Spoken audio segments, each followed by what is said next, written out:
James, it's nice to see you. Been a while. How are you, young man? Good to see you. Definitely all in on the Brady train, by the way, on who was more Hold on, important. hold on. Thanks Does for having anybody me. hear him?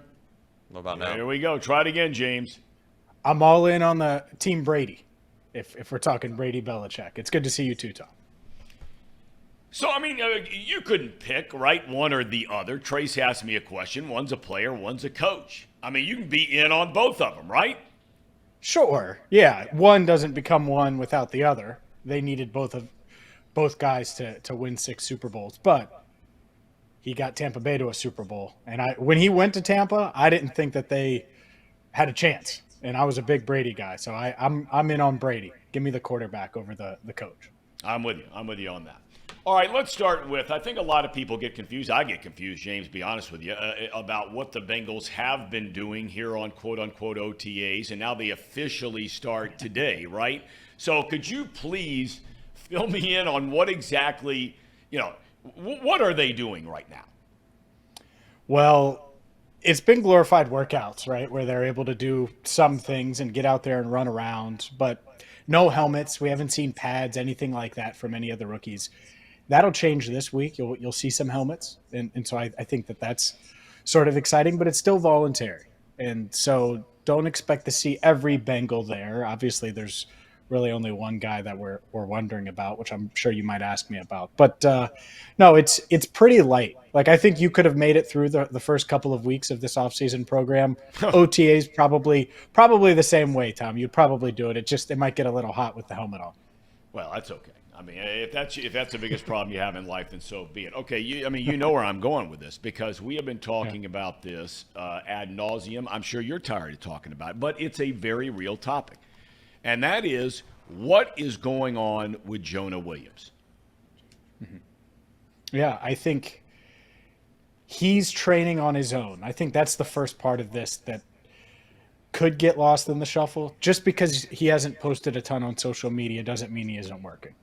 And he knows how big of a deal this season is. And while he might not have been super excited, and he was disappointed, let's be honest. He was disappointed and angry and mad that they signed Orlando Brown Jr., but that was 2 months ago. It's time for him now to wrap his head around the right tackle spot. Obviously, his money's guaranteed, all of those things. And I think that's the case. So what I think is interesting, Thom, I'll be in there tomorrow. Will he show up a week ahead of time? Or will he just wait until it's mandatory next week for minicamp to show up? A lot of these guys have showed up early. Jesse Bates didn't last year. We know that. We know what was going on with him.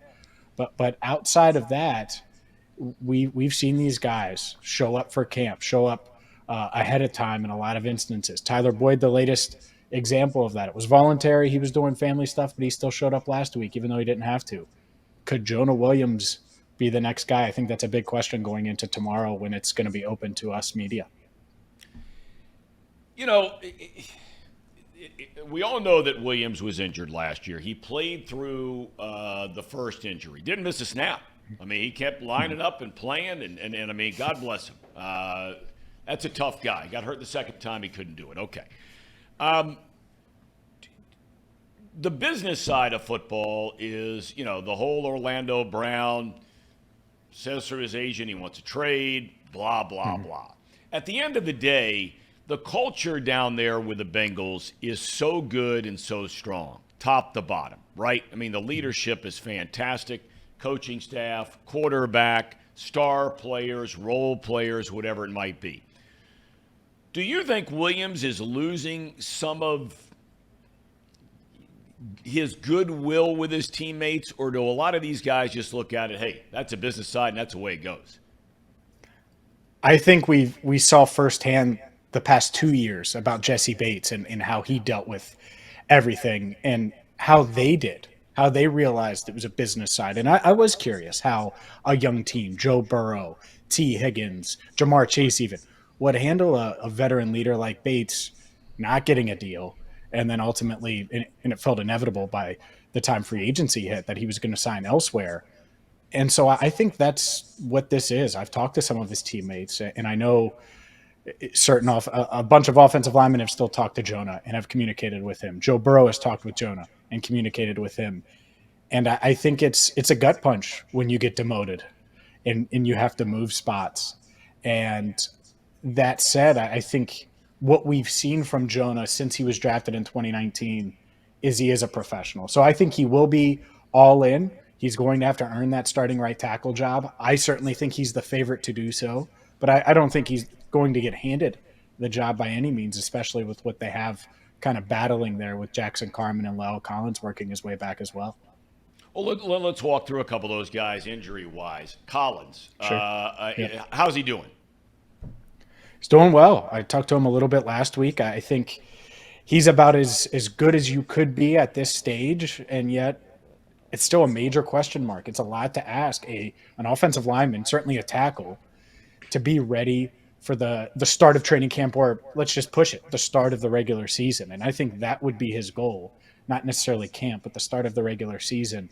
We'll see if he can get there, but he's battling for a spot here and for that contract, because it's hard to see. It gets really tight when you're spending money on Jonah and Lau when only one of them is going to win that right tackle job. So he's doing well, but I'm not sure if he's going to be ready for the start of the regular season or not. Well, do you foresee, or really is it a situation where, you're like, it is the situation that you're in, waiting to find out if Collins can come back, waiting to find out if he would be ready. You're waiting to see what the deal is with Williams. You've got Carman there and that whole thing. I mean, do you think when all is said and done that the Bengals are going to start the season, if all are healthy, that they would start this season with both Collins and Williams on the roster? It's so tough. It's so tough to do that because you're allocating essentially $20 million to the right tackle spot, and neither guy is expected to be elite at that spot, and that's obviously top of the market right tackle money. And I get it. It's two players versus one. You could say Lyle could move inside if you need him to, offer depth there. Jonah's obviously a swing tackle, could play left tackle if something happened with Orlando Brown Jr. I get all of that. It's just a lot of money. And things are going to change the moment they sign a Burrow extension or a T. Higgins extension. And I expect them to get some of these extensions done. So could they do it? As of now, absolutely, they could fit both guys. That could change. And it's tough because the Jonah Williams contract is fully guaranteed. You can't cut him.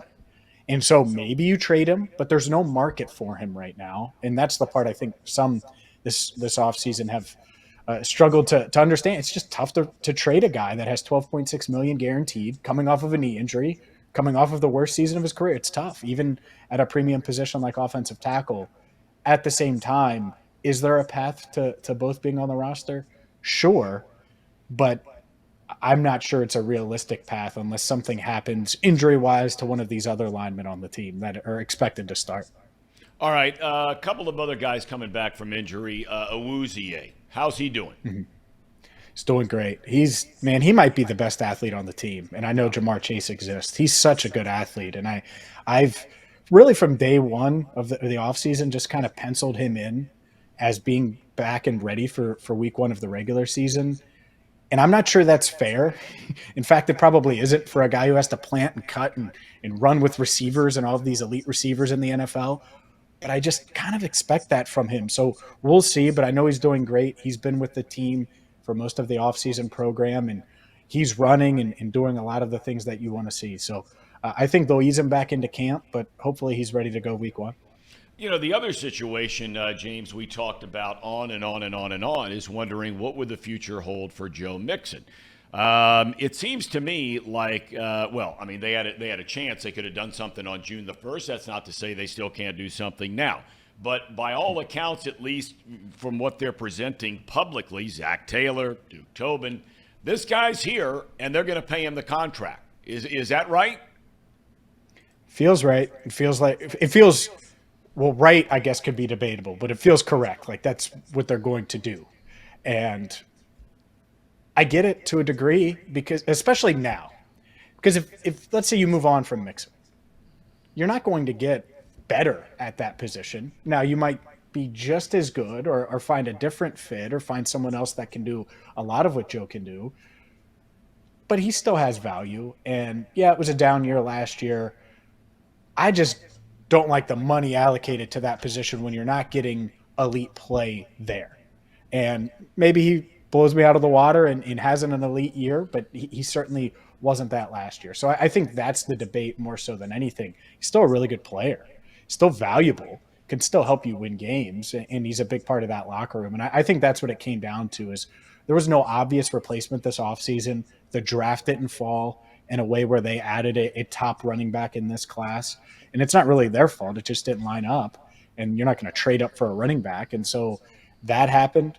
They weren't going to spend big money in free agency. They tried to keep Samaje Perine. That didn't work out. And so things so far have fallen in Mixon's favor. So it would not shock me at all if he's on the roster this season with his current contract. Well, to me, this is no different than as far as just from a philosophy standpoint. And tell me if I'm off base here. To me, this is Mike Brown saying, Carson Palmer, you had a contract. I'm expecting you to live up to the contract, right? And I'm not going to trade you. Now they ended up trading, but you know where I'm going here. With Mixon, sure, they're saying, hey, look, we made a commitment to this guy. Okay, we could do a lot of other things here and save some money, but we're going to keep the guy. Obviously, you wouldn't keep him if you didn't think he was a good player. But if I were a player on another team or a player that gets drafted by the Bengals, I tell you, I'd be pretty impressed with ownership and their stance on that, if that's what they're doing here.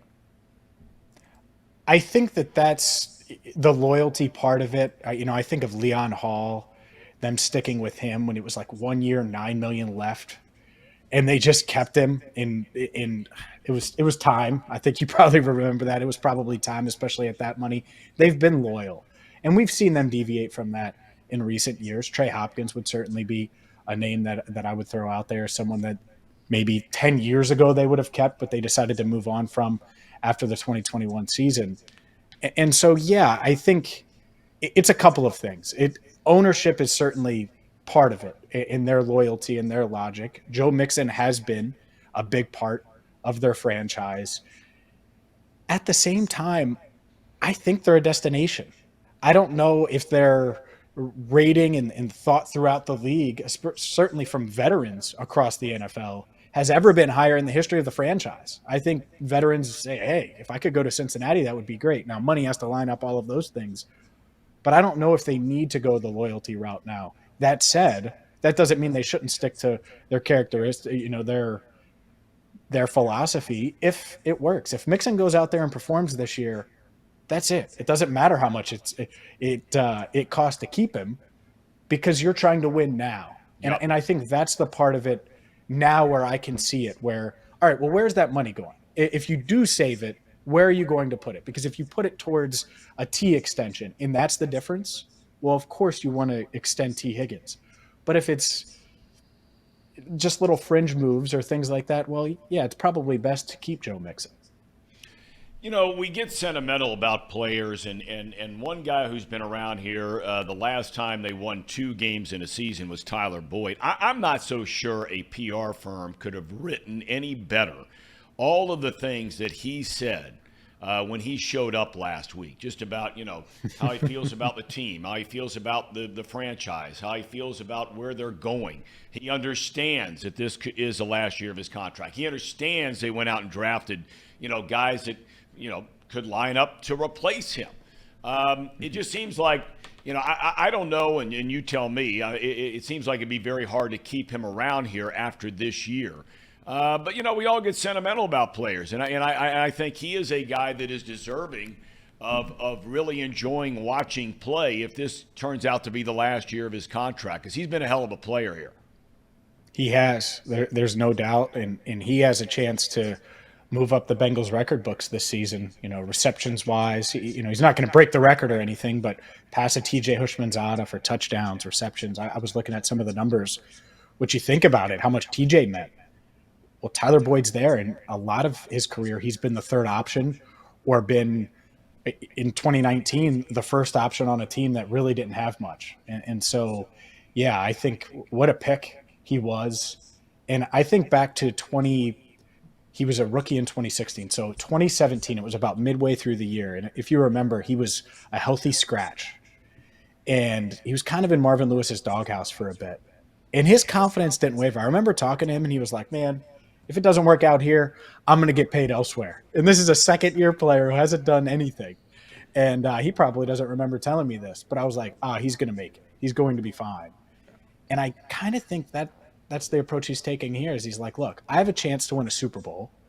I'm making $8 million, which is underpaid. He would make more if he was a free agent this past offseason or in March. And let's see if I can get a ring. And if I play well, I'm going to get paid. And I think that's what a lot of these veterans, how they need to approach this season. Joe Mixon included, DJ Reader, Chidobe Awuzie. There are a lot of guys that are in contract years, and a lot of them aren't going to be here next year.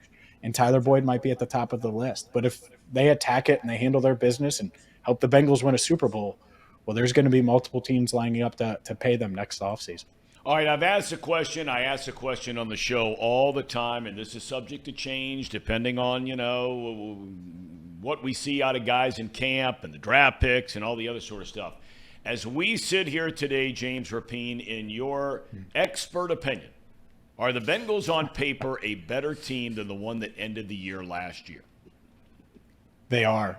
They are because I think they're deeper. I think they're deeper at key spots. Wide receiver is as important to the Bengals as any team in the NFL. And we saw it. They're so wide receiver reliant. One of the things Boyd said, they would have won the AFC title game had he not gotten hurt. I agree, because they rely on 3 receivers. And late in that game, the offense got stagnant. And part of that was because they were relying on Hayden Hurst and Trenton Irwin to get open in one-on-one situations. So they're expecting Charlie Jones to be that 4th guy. They might not come out and say it that directly, but I will, because that's why they drafted him. So we'll see if he can get to that level. But to me, that's an upgrade. Maybe a slight downgrade in the running back room. We'll see. But I like Chase Brown. I think he gives them a threat that Mixon doesn't give them, that Samaje Perine doesn't give them, which is a home run threat out of the backfield. He can break away some long runs. Irv Smith can be Hayden Hurst if he stays healthy. And then on defense, it's going to be interesting with the safeties. Certainly a downgrade there. But overall, your front 7 intact. You keep Jermaine Pratt, which I don't think anyone really expected. You give your defensive line a boost as well. With a guy like Myles Murphy, they're pretty deep in the trenches there. Deep at linebacker. There's not many questions outside of, will Chidobe Awuzie be ready to go week 1? Who will start at right tackle?